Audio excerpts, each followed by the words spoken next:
ಡಿಕೆಶಿ ವಿರುದ್ಧ 100 ಕೋಟಿಯ offer bomb ಸಿಡಿಸಿದ ವಕೀಲ ದೇವರಾಜೇಗೌಡ.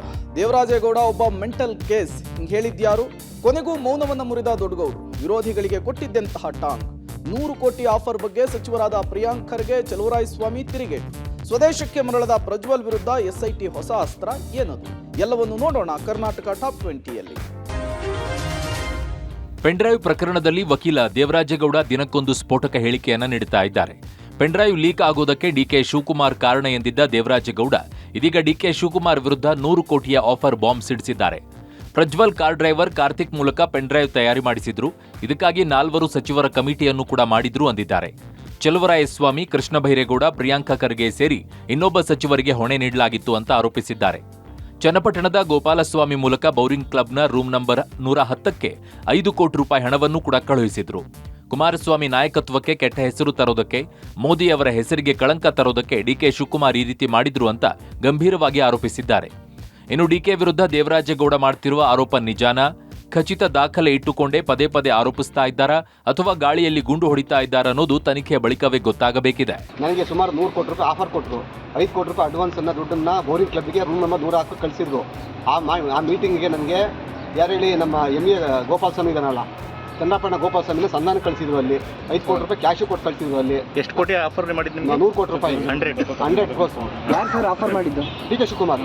ಇದಕ್ಕೆ 4 ಜನ ಮಂತ್ರಿಗಳ ಕಮಿಟಿ ಅಂತ ಹೇಳಿದ್ನಲ್ಲ, ಆ 4 ಜನ ಮಂತ್ರಿಗಳು ಯಾರು ಅಂತಂದರೆ ಚಲುವರಾಯಸ್ವಾಮಿ, ಆಮೇಲೆ ಕೃಷ್ಣ ಬೈರೇಗೌಡ, ಅದಾದಮೇಲೆ ಇವರು ಪ್ರಿಯಾಂಕ ಖರ್ಗೆ ಮತ್ತು ಇನ್ನೊಬ್ಬರು ಸಚಿವರು. ಒಟ್ಟು 4 ಜನ ಮಂತ್ರಿಗಳನ್ನ ಒಂದು ತಂಡ ರಚನೆ ಮಾಡಿ ಇದನ್ನೆಲ್ಲ ಹ್ಯಾಂಡಲ್ ಮಾಡಕ್ಕೆ ಬಿಟ್ಟಿದ್ದಾರೆ. ಅಲ್ಲಿ 100 ಕೋಟಿ ಆಫರ್ ಆರೋಪಿಸಿದಂತಹ ದೇವರಾಜೇಗೌಡ ವಿರುದ್ಧ ಡಿಸಿಎಂ ಡಿಕೆ ಶಿವಕುಮಾರ್ ಕಿಡಿಕಾರಿದ್ದಾರೆ. ದೇವರಾಜೇಗೌಡ ಒಬ್ಬ ಮೆಂಟಲ್ ಕೇಸ್, ಅವನು ಏನ್ ಬೇಕಾದ್ರೂ ಮಾತನಾಡ್ಕೊಳ್ಳಿ, ಅವನ ಆರೋಪ ಆಧಾರ ರಹಿತ. 100 ಕೋಟಿ ಆಫರ್ ಬಗ್ಗೆ ಲೋಕಾಯುಕ್ತಕ್ಕೆ ದೂರನ್ನ ಕೊಡ್ಲಿ ಅಂತ ಟಾಂಗ್ ಕೊಟ್ರು. ಎಲ್ಲರೂ ಪೆನ್ಡ್ರೈವ್ ಬಗ್ಗೆ ಮಾತನಾಡ್ತಿದ್ದಾರೆ, ಆದ್ರೆ ಲೈಂಗಿಕ ದೌರ್ಜನ್ಯಕ್ಕೆ ಒಳಗಾದಂತಹ ಸಂತ್ರಸ್ತೆಯರ ಬಗ್ಗೆ ಯಾರು ಕೂಡ ಮಾತನಾಡ್ತಿಲ್ಲ. ಯಾಕೆ ಅಂತ ಡಿಕೆ ಶಿವಕುಮಾರ್ ಪ್ರಶ್ನೆ ಮಾಡಿದ್ದಾರೆ. ಇನ್ನು ಪೆನ್ಡ್ರೈವ್ ಕೇಸ್ ಬಯಲಿಗೆ ಬರ್ತಾ ಇದ್ದಂತೆ ದೇವರಾಜೇಗೌಡ, ಕುಮಾರಸ್ವಾಮಿ, ಡಿಕೆ ಶಿವಕುಮಾರ್ ಅವರನ್ನೇ ಟಾರ್ಗೆಟ್ ಮಾಡ್ತಾ ಇದ್ದು ತಮ್ಮ ವಿರುದ್ಧದ ಆರೋಪಗಳನ್ನ ಸಾಬೀತುಪಡಿಸುವಂತೆ ಡಿಕೆಶಿ ಸವಾಲ್ ಹಾಕಿದ್ದಾರೆ. ರಾಜಕೀಯ ಆದ್ಮೇಲೆ ಯಾರ್ಯಾರೋ ಬರ್ತಾರೆ, ಮಾತನಾಡ್ತಾರೆ, ಅದಕ್ಕೆಲ್ಲ ನಾವು ತಲೆ ಕೆಡಿಸ್ಕೊಳ್ಳೋದಿಲ್ಲ. ಕೆಲವರು ನನ್ನ ಹೆಸರನ್ನ ಬಳಸ್ಕೊಂಡು ಮಾರ್ಕೆಟ್ ಮಾಡ್ಕೊಳ್ತಿದ್ದಾರೆ. ಯಾರ್ಯಾರೋ ನನ್ನ ವಿರುದ್ಧ ಆರೋಪಿಸಿದ್ರೆ ನಾನು ತಲೆ ಕೆಡಿಸ್ಕೊಳ್ಳೋದಿಕ್ಕೆ ಹೋಗೋದಿಲ್ಲ ಅಂತ ದೇವರಾಜೇಗೌಡಗೆ ಕೌಂಟರ್ ಕೊಟ್ಟಿದ್ದಾರೆ. ಅವನೇನೋ ಮೆಂಟಲ್ ಕೇಸು, ಅವನೇನ್ ಬೇಕಾದ್ರೂ ಮಾತಾಡ್ಕೊಳ್ಳಿ. ನಾನು ಯಾವ ಮಾತಾಡಿಲ್ಲ ರೀ. ನಾನು ನಾಟ್ ಸ್ಪೋಕನ್ ರೀತಿ. ನಾನೊಬ್ಬ ಡೆಪ್ಟಿ CM. ನನ್ನ ಹತ್ರ 100 ಜನ ಒಳ್ಳೆಯವರು ಬರ್ತಾರೆ, ಕೆಟ್ಟವರು ಬರ್ತಾರೆ, ಇನ್ನೊಬ್ಬ ಇರ್ತಾರೆ, ಪಬ್ಲಿಕ್ ಫಿಗರ್ ನನ್ನ ಹತ್ರ ಬರ್ತಾರೆ. ನಮ್ಮ ಹೆಸರು ಉಪಯೋಗಿಸ್ಕೊಂಡ್ರೆ ಕೆಲವರಿಗೆ ಮಾರ್ಕೆಟ್. ಅದಕ್ಕೆ ನಾನು ಯಾಕೆ ತಲೆ ಕೆಡಿಸ್ಕೊಂಡು. ಹಾಸನ ಸಂಸದ ಪ್ರಜ್ವಲ್ ವಿರುದ್ಧದ ಪೆನ್ಡ್ರೈವ್ ಪ್ರಕರಣಕ್ಕೆ ಸಂಬಂಧಿಸಿದಂತೆ ಮಾಜಿ ಪ್ರಧಾನಿ ದೇವೇಗೌಡರು ಮೊದಲ ಬಾರಿಗೆ ಪ್ರತಿಕ್ರಿಯೆ ನೀಡಿದ್ದಾರೆ. ಹುಟ್ಟುಹಬ್ಬದ ಪ್ರಯುಕ್ತ ವೆಂಕಟೇಶ್ವರ ದೇವಸ್ಥಾನದಲ್ಲಿ ಪೂಜೆ ಸಲ್ಲಿಸಿದ ಬಳಿಕ ಪ್ರತಿಕ್ರಿಯಿಸಿದ ದೇವೇಗೌಡರು ನಮ್ಮ ಕುಟುಂಬದ ವಿರುದ್ಧ ರಾಜಕೀಯ ಕುತಂತ್ರ ನಡೀತಾ ಇದೆ ಅಂತ ಆರೋಪಿಸಿದರು. ಪ್ರಜ್ವಲ್ ವಿರುದ್ಧ ಕಾನೂನು ಕ್ರಮ ತೆಗೆದುಕೊಳ್ಳುವುದರ ಬಗ್ಗೆ ತಕರಾರಿಲ್ಲ, ಆದರೆ ರೇವಣ್ಣ ವಿರುದ್ಧ ಆರೋಪ ಮಾಡಿರುವುದರ ಹಿಂದಿನ ಸತ್ಯ ಜನರಿಗೆ ಗೊತ್ತಿದೆ ಅಂದರು. ಪ್ರಜ್ವಲ್ ಪ್ರಕರಣದ ಬಗ್ಗೆ ಕುಮಾರಸ್ವಾಮಿ ಇಡೀ ಕುಟುಂಬದ ಪರವಾಗಿ ಪ್ರತಿಕ್ರಿಯೆಯನ್ನ ನೀಡಿದ್ದಾರೆ. ರೇವಣ್ಣ ಪ್ರಕರಣದ ಬಗ್ಗೆ ಕೋರ್ಟ್ನಲ್ಲಿ ವಿಚಾರಣೆ ನಡೀತಾ ಇದೆ, ಅದರ ಬಗ್ಗೆ ನಾನು ಪ್ರತಿಕ್ರಿಯೆ ಕೊಡೋದಿಲ್ಲ. ಹಾಸನ ಕ್ಷೇತ್ರದ ಸಂಸದ ಪ್ರಜ್ವಲ್ ರೇವಣ್ಣ ಹೊರಗಡೆ ಹೋಗಿದ್ದಾರೆ ಅಂದರು. ಈ ಕೇಸ್ನಲ್ಲಿ ಭಾಗಿಯಾದವರ ಎಲ್ಲರ ಮೇಲೂ ಕಾನೂನು ಕ್ರಮ ಆಗಬೇಕು. ಅಪಾಯಕ್ಕೆ ಸಿಲುಕಿರುವ ಹೆಣ್ಣು ಮಕ್ಕಳಿಗೆ ಪರಿಹಾರ ಕೊಡಬೇಕು ಅಂತ ಕುಮಾರಸ್ವಾಮಿ ಈಗಾಗಲೇ ಹೇಳಿದ್ದಾರೆ. ಕಾನೂನು ವ್ಯಾಪ್ತಿಯಲ್ಲಿ ಕ್ರಮ ತೆಗೆದುಕೊಳ್ಳುವುದು ಸರ್ಕಾರದ ಜವಾಬ್ದಾರಿ ಕೂಡ ಅಂದರು. ಪ್ರಜ್ವಲ್ ರೇವಣ್ಣರು ಹೊರಗಡೆ ಹೋಗಿದ್ದಾರೆ. ಆ ಘಟನೆ ಬಗ್ಗೆ ಕುಮಾರಸ್ವಾಮಿ ಅವರು ಇಡೀ ನಮ್ಮ ಕುಟುಂಬದ ಪರವಾಗಿ ಕಾನೂನು ಏನಿದೆಯೋ, ಈ ದೇಶದ ನೆರೆದ ಕಾನೂನು ಏನಿದೆಯೋ ಆ ಕಾನೂನನ್ನ ಒಂದು ವ್ಯಾಪ್ತಿನಲ್ಲಿ ಏನೇನು ಕ್ರಮ ತಗೋಬೇಕು ತೆಗೆದುಕೊಳ್ಳೋದು ಸರ್ಕಾರ ಜವಾಬ್ದಾರಿ ಹೇಳಿದ್ದಾರೆ. ನಾವು ಪ್ರಜ್ವಲ್ ಬಗ್ಗೆ ಕ್ರಮ ತೆಗೆದುಕೊಳ್ಳೋದ್ರ ಬಗ್ಗೆ ಯಾವ ತಕರಾರಿಲ್ಲ. ಸಚಿವರ ಕಮಿಟಿ 100 ಕೋಟಿ ಆಫರ್ ಎಂಬ ದೇವರಾಜೇಗೌಡ ಆರೋಪಗಳಿಗೆ ಸಚಿವ ಪ್ರಿಯಾಂಕ ಖರ್ಗೆ, ಚಲುವರಾಯಸ್ವಾಮಿ ತಿರುಗೇಟು ಕೊಟ್ಟಿದ್ದಾರೆ.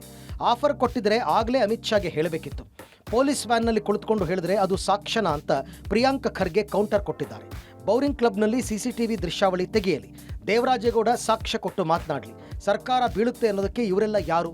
ಸಚಿವರ ಕಮಿಟಿ ಮಾಡೋದಕ್ಕೆ ನಮಗೇನು ಬೇರೆ ಕೆಲಸ ಇಲ್ವಾ ಅಂತ ಪ್ರಿಯಾಂಕ ಖರ್ಗೆ ಟಾಂಗ್ ಕೊಟ್ಟಿದ್ದಾರೆ. ಇನ್ನು ಬೆಂಗಳೂರಿನಲ್ಲಿ ಸುದ್ದಿಗೋಷ್ಠಿ ನಡೆಸಿದ ಸಚಿವ ಚಲುವರಾಯಸ್ವಾಮಿ ಪೆನ್ಡ್ರೈವ್ ಕೇಸ್ನಲ್ಲಿ ಡಿಕೆ ಶಿವಕುಮಾರ್ ಅಷ್ಟೇ ಅಲ್ಲ, ಕಾಂಗ್ರೆಸ್ ಪಕ್ಷಕ್ಕೂ ಸಂಬಂಧ ಇಲ್ಲ ಅಂತ ಹೇಳಿದರು. ನನ್ನ ವಿರುದ್ಧ ಆರೋಪ ಮಾಡಿರುವ ದೇವರಾಜೇಗೌಡನನ್ನು ನಾನು ನೋಡೇ ಇಲ್ಲ, ಟಿವಿಯಲ್ಲೇ ಆತನ ಮುಖ ನೋಡಿದ್ದು ಅಂತ ಟಾಂಗ್ ಕೊಟ್ಟರು. ಇನ್ನು ವಿದೇಶದಲ್ಲಿ ತಲೆಮರೆಸಿಕೊಂಡಿರುವ ಪ್ರಜ್ವಲ್ನನ್ನ ರೆಪ್ಯುಟೇಷನ್ ಇರುವ ದೇವೇಗೌಡರ ಕುಟುಂಬ ಕರೆಸ್ಲಿ, ಕುಮಾರಸ್ವಾಮಿ ದಿನ ಮಾತನಾಡೋದು ನಿಲ್ಲಿಸ್ಲಿ ಅಂತ ಕಿಡಿಕಾರದ್ರು. DKS ಅವರಿಗೆ ಮತ್ತೆ ಸಿದ್ದರಾಮಯ್ಯ ಅವರಿಗೆ ಬದನಾಮ್ ಮಾಡಕ್ಕೆ ಅವತ್ತೇ ಹೇಳ್ಬೋದಾಗಿತ್ತಲ್ಲ. ಅವರು 100 ಕೋಟಿ ರೂಪಾಯಿ ಆಫರ್ ಇದೆ ಅಂದ್ರೆ ಮತ್ತೆ ಅವತ್ತೇ ಅಮಿತ್ ಶಾ ಅವರಿಗೆ ಹೇಳ್ಬೋದಾಗಿತ್ತಲ್ಲ, ಸರ್ ನನಗೆ 100 ಕೋಟಿ ಆಫರ್ ಕೊಟ್ಟಿದ್ದಾರೆ, ಇದನ್ನ ತನಿಖೆ ಮಾಡಿಸಿ ಅಂತ ಅಮಿತ್ ಶಾ ಹೇಳ್ಬೋದಾಗಿತ್ತಲ್ಲ, ಅಮಿತ್ ಶಾ ಅವರಿಗೆ ಹೇಳ್ಬೋದಾಗಿತ್ತಲ್ಲ. ನಾವು ದೇವರಾಜೇಗೌಡರ ಜೊತೆಲಾಗಲಿ ಇನ್ನೊಬ್ಬರ ಜೊತೆಲಾಗಲಿ ದೇವರಾಜೇಗೌಡ ಯಾರು ಅಂತ ನೋಡಿಲ್ಲ. ನಿಮ್ಮ ಟಿವಿಲಿ ಬಂದ್ಮೇಲೆ ನೋಡಿರೋದು. ಅವ್ರಿಗೂ ನಮಗೂ ಯಾವತ್ತೂ ಯಾವುದೇ ವಿಚಾರದಲ್ಲೂ ಸಂಪರ್ಕ ಇಲ್ಲದೆ ಇರ್ತಕ್ಕಂಥ ವ್ಯಕ್ತಿ. ಪೆನ್ಡ್ರೈವ್ ಕೇಸ್ನಲ್ಲಿ ದೇಶ ಬಿಟ್ಟು ವಿದೇಶದಲ್ಲಿ ತಲೆಮರೆಸಿಕೊಂಡಿರೋ ಸಂಸದ ಪ್ರಜ್ವಲ್ನ ಕರೆತರೋಕೆ ಎಸ್ಐಟಿ ಒಂದಿಲ್ಲ ಒಂದು ಪ್ಲಾನ್ ಮಾಡ್ತಾನೆ ಇದೆ. ಈಗ ಕಾನೂನಾತ್ಮಕವಾಗಿ ಹೋಗೋದಾದ್ರೆ ಚಾರ್ಜ್ ಶೀಟ್ ಸಲ್ಲಿಕೆ ಮಾಡೋದೊಂದೇ ದಾರಿ. ಚಾರ್ಜ್ ಶೀಟ್ ಸಲ್ಲಿಸಿ ರೆಡ್ ಕಾರ್ನರ್ ನೋಟಿಸ್ ಅನ್ನು ನೀಡೋ ಪ್ಲಾನ್ನಲ್ಲಿರುವ ಎಸ್ಐಟಿ ಈಗ ಪ್ರಜ್ವಲ್ ಬ್ಯಾಂಕ್ ಅಕೌಂಟ್ ಸೀಸ್ ಮಾಡೋಕೆ ಮುಂದಾಗ್ತಾ ಇದೆ. ಈಗಾಗಲೇ ಪ್ರಜ್ವಲ್ ಅಕೌಂಟ್ಗೆ ಲಕ್ಷಾಂತರ ರೂಪಾಯಿ ಹಣ ಬೆಂಗಳೂರಿನಿಂದ ಸಂದಾಯ ಆಗಿದೆ ಅನ್ನೋದು ಎಸ್ಐಟಿ ಅಧಿಕಾರಿಗಳಿಗೆ ಗೊತ್ತಾಗಿದೆ. ಎಸ್ಐಟಿ ಮೂಲಗಳ ಮಾಹಿತಿಯ ಪ್ರಕಾರ ಪ್ರಜ್ವಲ್ 7 ಬ್ಯಾಂಕ್ ಅಕೌಂಟ್ಗಳನ್ನು ಹೊಂದಿದ್ದು ಆ ಬ್ಯಾಂಕ್ಗಳ ಸಂಪೂರ್ಣ ಮಾಹಿತಿಯನ್ನ ಎಸ್ಐಟಿ ಪಡೆದುಕೊಂಡಿದೆ. ಹೀಗಾಗಿಯೇ ಎಸ್ಐಟಿ ಅಧಿಕಾರಿಗಳು ಕೋರ್ಟ್ ಮೂಲಕ ಅನುಮತಿಯನ್ನ ಪಡೆದು ಅಕೌಂಟ್ ಫ್ರೀಸ್ ಮಾಡೋದಕ್ಕೆ ಮುಂದಾಗಿದ್ದಾರೆ. ಪ್ರಜ್ವಲ್ನನ್ನ ಆರ್ಥಿಕವಾಗಿ ಕಟ್ಟಿಹಾಕಲು ಎಸ್ಐಟಿ ಮುಂದಾಗಿದೆ. ರಾಜ್ಯದಲ್ಲಿ ನಡೆದ ಹೆಣ್ಣು ಮಕ್ಕಳ ಸರಣಿ ಕೊಲೆಗಳು ಸರ್ಕಾರದ ವಿರುದ್ಧ ವಿಪಕ್ಷಗಳಿಗೆ ರಾಜಕೀಯ ಅಸ್ತ್ರವಾಗಿವೆ. ಟ್ವೀಟ್ ಮೂಲಕ ಸರ್ಕಾರವನ್ನ ಜೆಡಿಎಸ್ ತರಾಟೆಗೆ ತೆಗೆದುಕೊಂಡಿದೆ. ರಾಜ್ಯದಲ್ಲಿ ಕಾನೂನು ಸುವ್ಯವಸ್ಥೆ ಸಂಪೂರ್ಣವಾಗಿ ಕುಸಿದು ಬಿದ್ದಿದೆ. ರಾಜ್ಯ ಗೃಹ ಇಲಾಖೆ ಕೆಲಸ ಮಾಡುತ್ತಿದೆಯಾ ಅಥವಾ ನಿದ್ದೆ ಮಾಡ್ತಾ ಇದೆಯಾ ಅಂತ ಪರಮೇಶ್ವರ್ ಅವರೇ ಅಂತ ಪ್ರಶ್ನಿಸಿದ್ದಾರೆ. ಹಾದಿಬೀದಿಯಲ್ಲಿ ಕೊಲೆಗಳಾಗ್ತಾ ಇವೆ. ರಾಜ್ಯವು ಅತ್ಯಾಚಾರಿಗಳ ಆಡಂಬೋಲವಾಗಿದೆ. ಬೆಂಗಳೂರು ಮಹಾನಗರದಲ್ಲಿ ಮಾದಕ ವಸ್ತುಗಳ ದಂಧೆ ಅವ್ಯಾಹತವಾಗಿ ನಡೀತಾ ಇದೆ. ಕೇವಲ 4 ತಿಂಗಳಲ್ಲಿ ಇಷ್ಟೆಲ್ಲ ನಡೆದಿದೆ. ಜನರಿಗೆ ನೆಮ್ಮದಿಯ ಗ್ಯಾರಂಟಿ ಇಲ್ಲವಾಗಿದೆ. ಗೃಹ ಇಲಾಖೆ ನಿದ್ದೆ ಮಾಡ್ತಾ ಇದೆಯಾ? ದಯಮಾಡಿ ಹೇಳಿ ಪರಮೇಶ್ವರ್ ಅವರೇ ಅಂತ ಖಾರವಾಗಿ ಪ್ರಶ್ನಿಸಿದ್ದಾರೆ. ಹುಬ್ಬಳ್ಳಿಯ ನೇಹಾ, ಅಂಜಲಿ ಕೊಲೆ ಪ್ರಕರಣ, ಮಡಿಕೇರಿಯ ಮೀನಾ ಹತ್ಯೆ, ಬೆಂಗಳೂರಿನ ಪ್ರಬುದ್ಧಿಯ ಹತ್ಯೆ, ಎಂಜಿನಿಯರಿಂಗ್ ವಿದ್ಯಾರ್ಥಿನಿ ಹರ್ಷಿತಾ ಆತ್ಮಹತ್ಯೆ ಕೇಸ್ ರಾಜ್ಯದಲ್ಲಿ ಭಾರೀ ಸದ್ದು ಮಾಡ್ತಾ ಇದ್ದು ವಿಪಕ್ಷಗಳು ಸರ್ಕಾರದ ವಿರುದ್ಧ ಮುಗಿಬೀಳ್ತಾ ಇವೆ. ಇನ್ನು ಬಿಜೆಪಿ ಕೂಡ ಹೋರಾಟಕ್ಕೆ ಮುಂದಾಗಿದ್ದು ಸೋಮವಾರ ರಾಜ್ಯಪಾಲರಿಗೆ ದೂರು ನೀಡಲಿದೆ. ರಾಜ್ಯದಲ್ಲಿ ಕಾಂಗ್ರೆಸ್ ಸರ್ಕಾರ ಬಂದಾಗಿನಿಂದ ಎಲ್ಲಿ ನೋಡಿದ್ರಲ್ಲಿ ಕೊಲೆ ಸುಲಿಗೆಗಳಾಗ್ತಾ ಇದೆ. ಲವ್ ಜಿಹಾದ್ ಪ್ರಕರಣಗಳು ಕೂಡ ಜಾಸ್ತಿ ಆಗ್ತಾ ಇದೆ. ರಾಜ್ಯದಲ್ಲಿ ಮಹಿಳೆಯರಿಗೆ ವಿಶೇಷವಾಗಿ ಒಂದು ಸುರಕ್ಷತೆಯ ಪ್ರಶ್ನೆ ಹೊತ್ತು ಕಾಡ್ತಾ ಇದೆ. ಸರ್ಕಾರ ಬಿಗಿಯಾದಂತ ಕ್ರಮ ಕೈಗೊಳ್ತಾ ಇಲ್ಲ. ಭಾರತೀಯ ಜನತಾ ಪಾರ್ಟಿ ವತಿಯಿಂದ ಮಹಿಳಾ ಮೋರ್ಚಾದಿಂದ ಜಿಲ್ಲಾ ಕೇಂದ್ರಗಳಲ್ಲಿ ಪ್ರತಿಭಟನೆ ಮಾಡಿ ಜಿಲ್ಲಾಧಿಕಾರಿಗಳಿಗೆ ನಾವು ನೀಡಿದ್ದೇವೆ. ಹುಬ್ಬಳ್ಳಿಯ ಅಂಜಲಿ ಹಂತಕ ವಿಶ್ವನಿಗೆ ಕಿಮ್ಸ್ ಆಸ್ಪತ್ರೆಯಲ್ಲಿ ಚಿಕಿತ್ಸೆ ಮುಂದುವರೆದಿದೆ. ವಿಶ್ವನ ಎಡಗಣ್ಣು ಬೆನ್ನಿಗೆ ಗಂಭೀರ ಗಾಯವಾಗಿದ್ದು ಆತ ಚೇತರಿಸಿಕೊಳ್ಳಲು 1 ವಾರ ಸಮಯ ಬೇಕಿದೆ ಎನ್ನಲಾಗ್ತಾ ಇದೆ. ಪ್ರಾಥಮಿಕ ತನಿಖೆಯಲ್ಲಿ ಒಂದಿಷ್ಟು ವಿಷಯ ಬಾಯ್ಬಿಟ್ಟಿದ್ದ. ಪೊಲೀಸರು ಇನ್ನಷ್ಟು ವಿಚಾರಣೆ ನಡೆಸಬೇಕಾಗಿದ್ದು ಸದ್ಯ ಆರೋಪಿ ವಿಶ್ವ ಬಾಯಿಬಿಡದ ಸ್ಥಿತಿಯಲ್ಲಿದ್ದಾನೆ. ಆತನ ಆರೋಗ್ಯದಲ್ಲಿ ಕೊಂಚ ಚೇತರಿಕೆ ಬಳಿಕವಷ್ಟೇ ಪೊಲೀಸರು ವಿಚಾರಣೆ ಮಾಡಲಿದ್ದಾರೆ. ಇನ್ನು ಹಂತಕ ವಿಶ್ವನ ವಿರುದ್ಧ ಬೆಂಡಿಗೆರೆ ಸ್ಟೇಷನ್ನಲ್ಲಿ ಮತ್ತೊಂದು ಕೇಸ್ ದಾಖಲಾಗಿದೆ. 6 ತಿಂಗಳ ಹಿಂದೆ ಯುವತಿಯನ್ನ ಪ್ರೀತಿಸಿ ಮೋಸ ಮಾಡಿದ್ದ ವಿಶ್ವ 5.5 ತೊಲೆ ಬಂಗಾರವನ್ನ ದೋಚಿದ್ದನಂತೆ. ನನ್ನ ಮಗಳಿಗೆ ಬೆದರಿಕೆ ಹಾಕಿ ಚಿನ್ನ ತೆಗೆದುಕೊಂಡು ಹೋಗಿದ್ದಾನೆ. ಆತ ನಮಗೆ ಪರಿಚಯವಿಲ್ಲ ಅಂತ ಯುವತಿಯ ಪೋಷಕರು ಆರೋಪಿಸಿದ್ದಾರೆ. ಹಂತಕ ವಿಶ್ವನ ವಿರುದ್ಧ ಸೆಕ್ಷನ್ 420, 504, 506 ಅಡಿಯಲ್ಲಿ ಕೇಸ್ ದಾಖಲಾಗಿದೆ. ಮತ್ತೊಂದೆಡೆ ಅಂಜಲಿ ಕುಟುಂಬಕ್ಕೆ ನ್ಯಾಯಕ್ಕಾಗಿ ಆಗ್ರಹಿಸಿ ಮಾಜಿ ಶಾಸಕ ಸಂಜಯ್ ಪಾಟೀಲ್ ನೇತೃತ್ವದಲ್ಲಿ ಪ್ರತಿಭಟನೆ ನಡೆಯಿತು. ಹುಬ್ಬಳ್ಳಿಯ ಚೆನ್ನಮ್ಮ ಸರ್ಕಲ್ನಲ್ಲಿ ಸರ್ಕಾರದ ವಿರುದ್ಧ ಘೋಷಣೆ ಕೂಗಿ ಆಕ್ರೋಶವನ್ನ ವ್ಯಕ್ತಪಡಿಸಿದರು. ಯಾವಾಗ ಹೋಗ್ಯದ ಸರ್, ನಮ್ಗೆ ಗೊತ್ತಾದಾಗಲೇ 6 ತಿಂಗಳ ಹತ್ರ ಸರ್. ನಾವು ಬಡವ್ರಿ, ನಮ್ಮ ಮನೆಯವ್ರು ಅಮಾಲಿ ಮಾಡ್ತಾರ್ರಿ ಸರ್. ನಮ್ಮ ಬಂಗಾರ ಬರ್ಬೇಕ್ರಿ. ಬೆದರಿಕೆ ಹಾಕ್ಯಾನ್ರಿ ಅವ ಸರ್. ನೀವು ಬಂಗಾರ ತಂದ್ಕೊಳ್ಳಿಲ್ಲ ಅಂದ್ರೆ ಫಸ್ಟ್ ನಿಮ್ಮ ಅಪ್ಪಗ ಸಾಯಿಸ್ತೀನಿ ಕಲ್ಲಾಕಿ, ಆಮ್ಯಾಗ ನಿಮ್ಮ ಅವ್ಗೆ ಚಾಕು ಹಾಕಿ ಕಲಸ್ ಮಾಡ್ತೀನಿ ಅಂದನ್ ಸರ್. ಬೆದರಿಕೆ ಹಾಕಿ ಮೋಸ ಮಾಡ್ಕೊಂತ ಹೋಗ್ಯಾನ್ರಿ. ನಮ್ಮ ಅಮ್ಮಲಿ ಕೆಲ್ಸಕ್ಕೆ ಅಂತ ನಾವು ಹೋಗ್ಬಿಡ್ತಿದ್ವಿ. ಅವ್ರ ಮನೆಯಾಗ ಇರ್ತಿದ್ರು. ಇವ್ರ ಕೆಲ್ಸಕ್ಕೆ ಈ ಕಡೆ ಹೋಗ್ಬಿಡ್ತಿದ್ವಿ. ಅವ್ನ ನಮ್ಮ ಅನ್ಕರು ಏನು ಗೊತ್ತಿಲ್ರಿ. ಅನುಪಗ ಮತ್ತೆ ಇದು ಬಂಗಾರ ಎಲ್ಲ ತಗೊಂಡು ಹೋಗಿ ಗೊತ್ತಾದಾಗ ಸ್ವಲ್ಪ ಎದಿ ಹೊಡ್ಕೊಂತಿದ್ದಾರೆ. ಕಂಪ್ಲೇಂಟ್ ಮಾಡೋದು ಕಂಪ್ಲೇಂಟ್ ಮಾಡಿ ಬಂದಿವಿ ಸರ್. ಈಶ್ವ ಪರಿಚಯ ಅಲ್ರಿ. ಹೆದರಿಕೆ ಹಾಕಿ ಇದು ಮಾಡ್ಕೊಂಡ. ಹುಬ್ಬಳ್ಳಿಯಲ್ಲಿ ಅಂಜಲಿ ಕೊಲೆಗೈದಂತಹ ವಿಶ್ವನ ವಿರುದ್ಧ ಹೆತ್ತ ತಾಯಿ ಆಕ್ರೋಶವನ್ನ ವ್ಯಕ್ತಪಡಿಸಿದ್ದಾರೆ. ಮಗ ತಪ್ಪು ಮಾಡಿದ್ದಾನೆ, ಕಾನೂನು ಪ್ರಕಾರ ಶಿಕ್ಷೆ ಆಗ್ಲಿ ಅಂತ ತಿಳಿಸಿದ್ದಾರೆ. ಪಬ್ಲಿಕ್ ಟಿವಿ ಜೊತೆ ಮಾತನಾಡಿದಂತಹ ವಿಶ್ವನ ತಾಯಿ ಶ್ವೇತಾ, ನನ್ನ ಮಗ ಅಂಜಲಿ ಇಬ್ರು ಕೂಡ ಪ್ರೀತಿಸ್ತಾ ಇದ್ರು. ಅಂಜಲಿಯನ್ನ ಮದುವೆಯಾಗಿ ಸಂಸಾರ ಕೂಡ ಮಾಡ್ತಾ ಇದ್ದ. ಆದ್ರೆ ಈಗ ಅವಳನ್ನ ಕೊಲೆ ಮಾಡಿರೋದು ಗೊತ್ತಾಗಿದೆ. ವಿಶ್ವ ಮೊದಲು ಕೆಲಸ ಮಾಡ್ತಿದ್ದ, ಆಮೇಲೆ ಕೆಲಸ ಬಿಟ್ಬಿಟ್ಟ. ಕೆಲಸ ಬಿಟ್ಟು ಮನೆಯಲ್ಲೇ ಇದ್ದು ಕುಡಿತದ ಚಟಕ್ ಬಿದ್ದಿದ್ದ. ಆಮೇಲೆ 6 ತಿಂಗಳು ಮನೆ ಬಿಟ್ಟು ಹೋಗಿದ್ದ. ಅವನು ಆರಾಮಾಗಿದ್ದಾನೆ ಅಂತ ಅನ್ಕೊಂಡಿದ್ವಿ. ಆದ್ರೆ ಈಗ ಮಗ ಮಾಡಿದಂತಹ ತಪ್ಪಿಗೆ ನಾವು ಶಿಕ್ಷೆಯನ್ನ ಅನುಭವಿಸ್ತಾ ಇದ್ದೀವಿ. ಅವನು ಮಾಡಿದಂತಹ ತಪ್ಪಿನಿಂದಾಗಿ ನನ್ನನ್ನ ಬಾಡಿಗೆ ಮನೆಯಿಂದ ಹೊರ ಹಾಕಲಾಗಿದೆ. ನಾನು ಹೋಟೆಲ್ನಲ್ಲಿ ಕೆಲಸ ಮಾಡಿಕೊಂಡು ಅಲ್ಲೇ ಅಡುಗೆ ಮನೆಯಲ್ಲಿ ವಾಸ ಮಾಡ್ತಾ ಇದ್ದೀನಿ.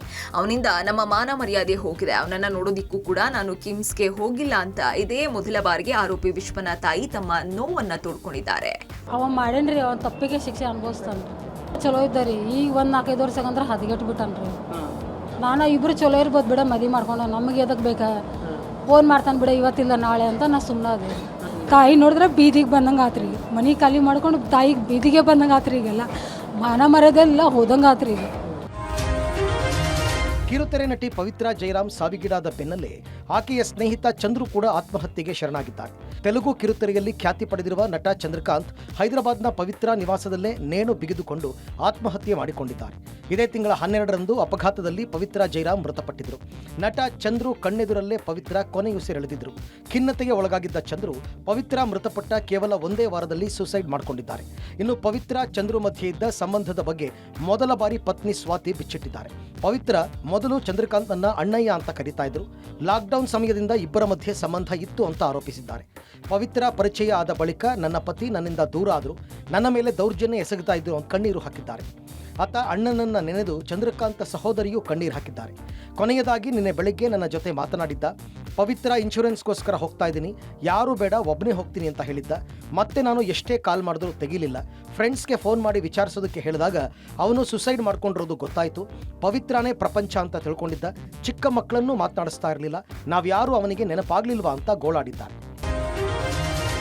ಕನ್ನಡ, ತೆಲುಗು ಭಾಷೆಗಳಲ್ಲಿ ಹಲವು ಧಾರಾವಾಹಿಗಳಲ್ಲಿ ತಮ್ಮ ನಟನೆಯ ಮೂಲಕ ಸೈಯನಿಸಿಕೊಂಡಿದ್ದಂತಹ ನಟಿ ಪವಿತ್ರ ಜಯರಾಮ್ ಅಪಘಾತದಲ್ಲಿ ಮೃತಪಟ್ಟು 7 ದಿನ ಕಳೆದಿದೆ. ಈ ಬೆನ್ನಲ್ಲೇ ಪವಿತ್ರ ಗೆಳೆಯ ಚಂದ್ರಕಾಂತ್ ಕೂಡ ಆತ್ಮಹತ್ಯೆ ಮಾಡಿಕೊಂಡಿದ್ದಾರೆ. ಪವಿತ್ರ ಹಾಗೂ ಚಂದ್ರಕಾಂತ್ ಕುಟುಂಬಸ್ಥರು ಇಬ್ಬರ ಸ್ನೇಹ ಸಂಬಂಧದ ಬಗ್ಗೆ ಮತ್ತಷ್ಟು ವಿಚಾರವನ್ನ ಹಂಚಿಕೊಂಡಿದ್ದಾರೆ. ಮಂಡ್ಯದ ಉಮ್ಮಡಹಳ್ಳಿ ಪವಿತ್ರ ಹುಟ್ಟೂರು. ಆದರೆ ಅಭಿನಯದ ಬೆನ್ನತ್ತಿದಂತಹ ಪವಿತ್ರ ತ್ರಿನಯನಿ ಧಾರಾವಾಹಿ ಮೂಲಕ ಚಂದ್ರಕಾಂತ್ಗೆ ಪರಿಚಯ ಆಗಿದ್ರು. ಅಲ್ಲಿಂದಾನೇ ಇಬ್ಬರ ಮಧ್ಯೆ ಪ್ರೇಮಾಂಕುರ ಆಗಿತ್ತು ಅಂತ ಹೇಳಲಾಗ್ತಾ ಇದೆ. ಇಬ್ಬರ ಮಧ್ಯೆ ಗಾಢ ಸ್ನೇಹ ಇತ್ತು. ಚಂದ್ರಕಾಂತ್ ಆಕೆಯನ್ನ ಸರ್ವಸ್ವ ಅನ್ಕೊಂಡಿದ್ದ ಅಂತ ಪವಿತ್ರ ಸಂಬಂಧಿ ಲೋಕೇಶ್ ತಿಳಿಸಿದ್ದಾರೆ. ಇನ್ನು ಮಂಡ್ಯದಲ್ಲಿ ಪವಿತ್ರ ಅಂತ್ಯಕ್ರಿಯೆಯಲ್ಲಿ ಭಾಗಿಯಾಗಿದ್ದಂತಹ ವೇಳೆ ಚಂದ್ರಕಾಂತ್ ಆಕೆ ಇಲ್ಲದೆ ಬದುಕೆ ತೋಚ್ತಾ ಇಲ್ಲ ಅಂತ ತಿಳಿಸಿದ್ರಂತೆ. ಇಬ್ರು ಶೀಘ್ರದಲ್ಲೇ ಮದುವೆ ಆಗಬೇಕು ಅಂತ ಅನ್ಕೊಂಡಿದ್ರು ಅಂತ ಹೇಳಲಾಗ್ತಾ ಇದೆ. ಇನ್ನು ಪವಿತ್ರ ಸಾವಿನಿಂದ ನನಗೆ ಬದುಕೋದಿಕ್ಕೆ ಇಷ್ಟ ಇಲ್ಲ, ಅವಳಿಗಾಗಿ ನನ್ನ ಜೀವನವನ್ನೇ ತ್ಯಾಗ ಮಾಡಿದ್ದೀನಿ ಅಂತ ಹೇಳಿದ್ದಾಗಿ ಪವಿತ್ರ ಸಂಬಂಧಿ ಲೋಕೇಶ್ ತಿಳಿಸಿದ್ದಾರೆ.